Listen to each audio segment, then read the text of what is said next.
Halo pemirsa JPR TV dari Sabang sampai Merauke, dari Miangas hingga Pulau Rote. Bertemu lagi bersama saya Mona Azharinisak dalam program Kominfo Newsroom.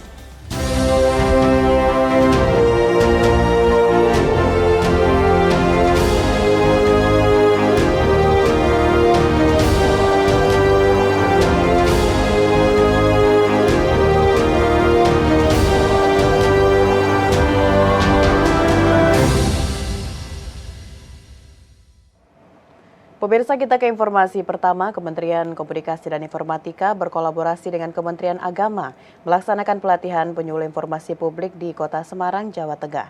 Pada kegiatan pelatihan, para peserta PIP selain mendapatkan materi dari para pengajar Kemenak, juga akan menerima materi terkait berbagai informasi dan program serta kebijakan pemerintah.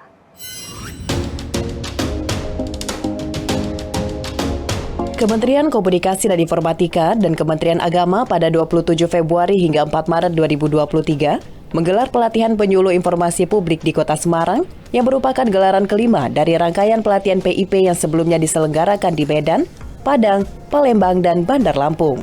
Kegiatan yang dibuka langsung oleh Kepala Balai Diklat Keagamaan Semarang tersebut diikuti oleh 29 peserta di wilayah kerja Provinsi Jawa Tengah dan Daerah Istimewa Yogyakarta. Koordinator Widya Suara BDK Kemenak Semarang, Darwianto, menyebutkan kegiatan pelatihan ini dapat meningkatkan kompetensi dan menunjang pekerjaan para penyuluh agama ketika terjun ke masyarakat yang ada di wilayah kerja masing-masing.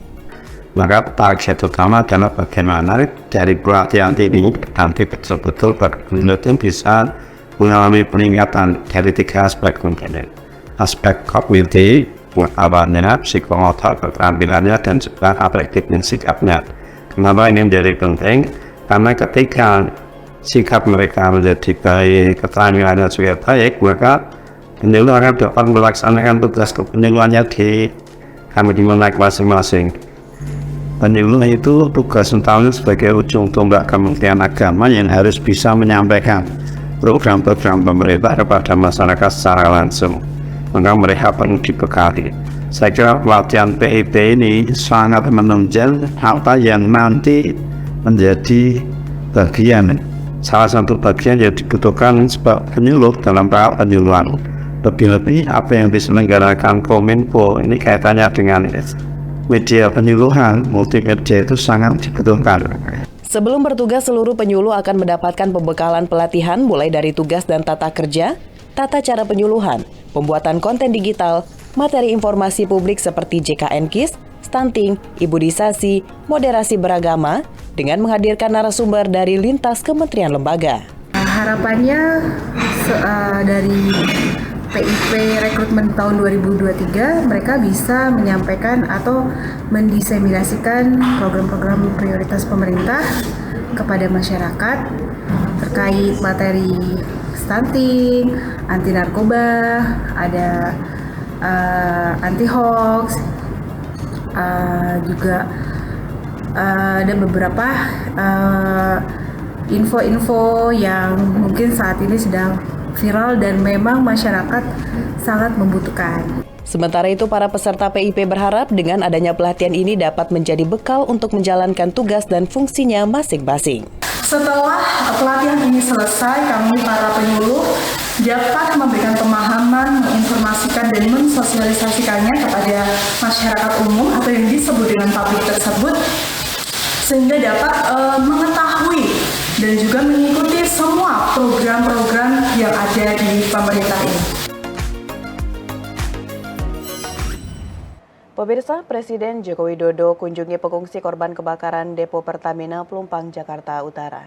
Di sana Presiden memberikan bantuan dan mobil pada para pengungsi hingga meminta semua zona berbahaya untuk diaudit yang berdekatan dengan pemukiman warga.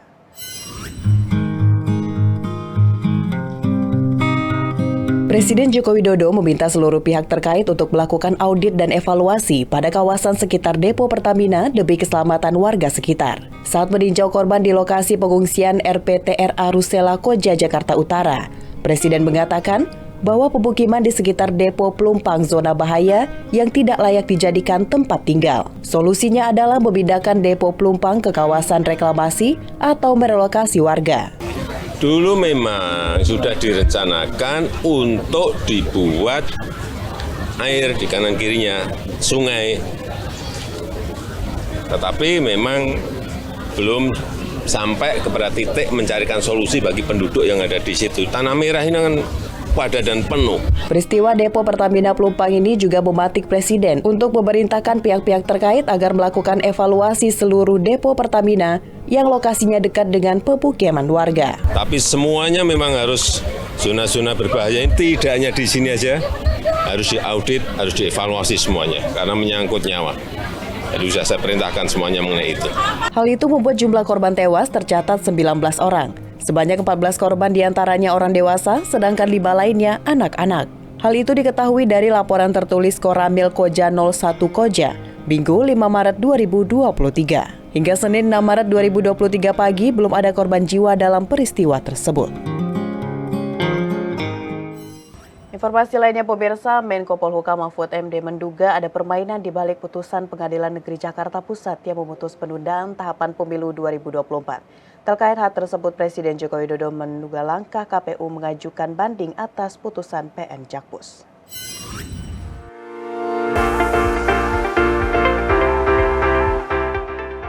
Presiden Republik Indonesia Joko Widodo buka suara mengenai putusan kontroversi Pengadilan Jakarta Pusat terkait penundaan pemilu 2024.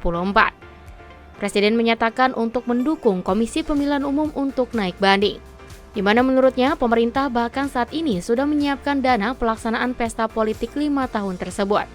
Kan sudah saya sampaikan bolak-balik komitmen pemerintah untuk tahapan pemilu ini berjalan dengan baik, penyiapan anggaran juga sudah disiapkan dengan baik. Saya kira tahapan pemilu kita harapkan tetap berjalan. Dan memang itu sebuah kontroversi yang menimbulkan pro dan kontra, tetapi juga pemerintah mendukung KPU untuk naik banding. Di kesempatan berbeda, Menko Polhukam menyatakan ada permainan di balik putusan Pengadilan Negeri Jakarta Pusat yang memutus mengabulkan permohonan Partai Prima dan memerintahkan KPU menunda proses dan tahapan pemilu 2024. Mahfud menilai Pengadilan Negeri Jakarta Pusat tidak berhak mengadili sengketa pemilu. Ia pun meminta agar KPU melawan putusan PN Jakpus terkait penundaan pemilu 2024. Saya katakan kalau pemerintah sih akan terus jalan dengan persiapan ini dan bahkan kemudian kalau mau ini karena ini salah kamar ya diabaikan aja, kalau sudah naik banding kalah lagi. Tapi saya sudah kontak KPU, ya lakukan 2 perlawanan. KPU tempuh jalur hukum banding, yang lain teriak bahwa ini tidak ada tempatnya, tidak bisa dieksekusi karena bukan bidangnya.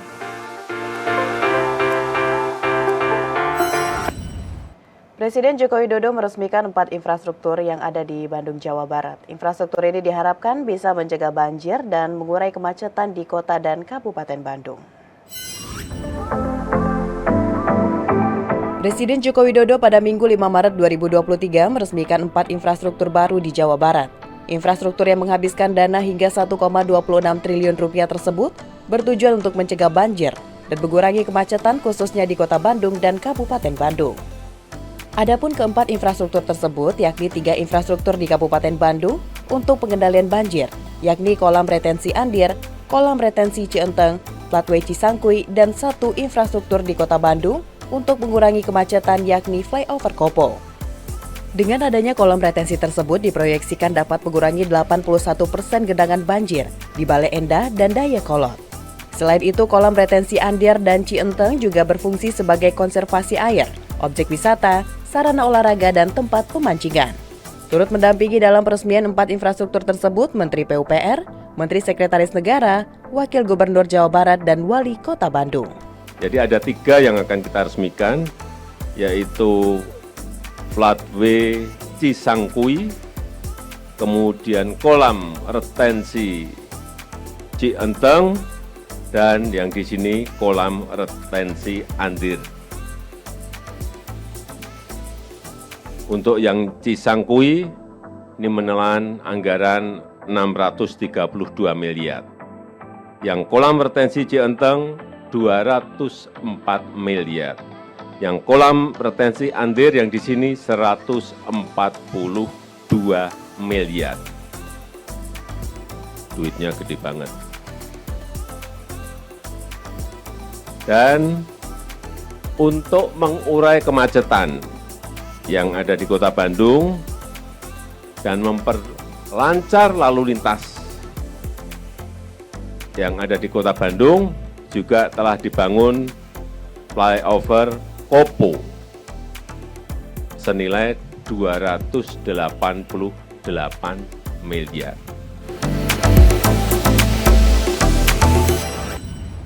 Pemirsa Kominfo Newsroom akan segera kembali dengan informasi lain. Sesaat lagi tetaplah bersama kami.